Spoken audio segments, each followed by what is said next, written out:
Good morning, guys and girls. It's good to see you and to be coming to you in this method since we can't be together in class. This is probably about the best and the closest we can come to it. So I hope you miss me. I certainly do miss you guys and look forward to the day that we can all be back together again, hopefully before very long. But until then, we must continue to learn. And so today I'm going to introduce you to a very unusual event in the history of the United States. That was the plot and the attempt to steal the body of Abraham Lincoln from its tomb in Springfield, Illinois. Yes, you heard that right. Someone actually tried to steal the body of Abraham Lincoln from its tomb. In September of 1901, the body of Abraham Lincoln was viewed for the final time. No human eyes have seen the body of Lincoln since that day.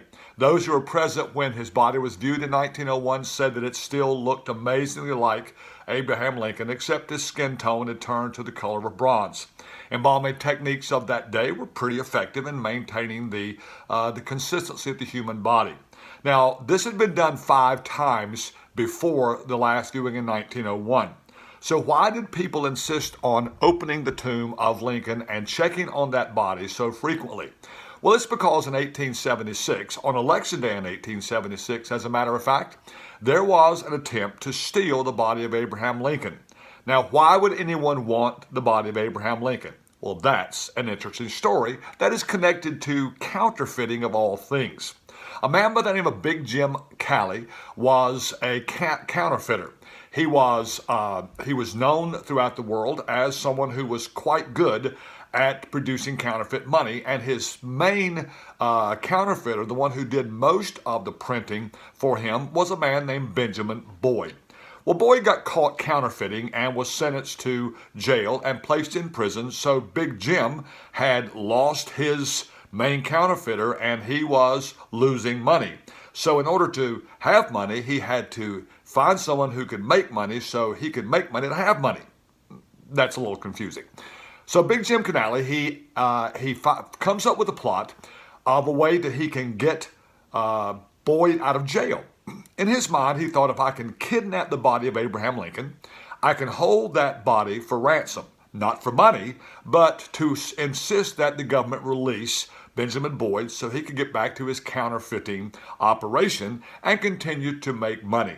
So he puts his plot together and he hires 3 men who are going to go about breaking into Lincoln's tomb in Springfield, stealing the body, and holding it until Boyd is released from prison. The only problem was that Big Jim actually without knowing it, hired someone who was a Secret Service informant. And so as the plot began to be carried out, the 3 men got into the tomb. Unbeknownst to them, the informant, the Secret Service informant, had notified local authorities, and they had come to the cemetery waiting for this plot to unfold.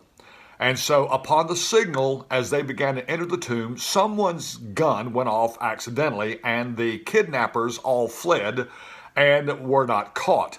One was actually caught and was put in prison for 1 year for an attempt simply to rob a grave. Big Jim got by with it altogether, although years later he was arrested for counterfeiting and spent 4 years in jail. The result was that periodically the tomb was opened to make sure that the body there was actually that of Abraham Lincoln. And finally in 1901, the tomb that exists in Springfield today was constructed. And in that tomb, below the tomb, 10 feet below ground, is the lead-lined coffin of Abraham Lincoln, encased in a steel cage and surrounded by tons of concrete. So there's really no way that Lincoln's body can really be taken from that tomb now, except for nuclear war, which case may break everything open. But that is the strange and unusual case of the attempt to steal the body, kidnap the body of Abraham Lincoln. Big Jim Canally was not into mummies or he wasn't into zombies. He just had to get back to the business of making money. You see, the United States did not start using paper money, actually authorized federal government paper money until 1861. And counterfeiting was quite a lucrative business even after these American dollars were finally produced on paper. In fact, Big Jim Canally was so successful in what he was doing that the United States government had to recall its $5 bills because the ones being made by counterfeiters, such as Big Jim Canally, they were so good and so clearly connected to and appeared like the regular $5 bills that the federal government recalled all $5 bills for a while and had to change their design to beat the counterfeiters.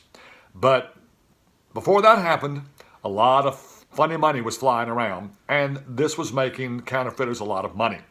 And so this strange, unusual time in American history was a result of someone who was trying to maintain his ring as a counterfeiter by rescuing his primary printer from jail, a man by the name of Benjamin Boyd. Lincoln's body was never stolen. It remained in the tomb, and today is in a place where no one can ever get to it again. So there you go. The true story about the plot to steal the body of President Abraham Lincoln, who was assassinated in Ford's Theater on April 14th, 1865, died the next morning at 7:22, April 15th, 1865, from the gunshot wound he received in the head. All right, there'll be some questions to follow. So good to see you guys again, and we'll see you again soon. Who knows? Maybe tomorrow. Bye-bye.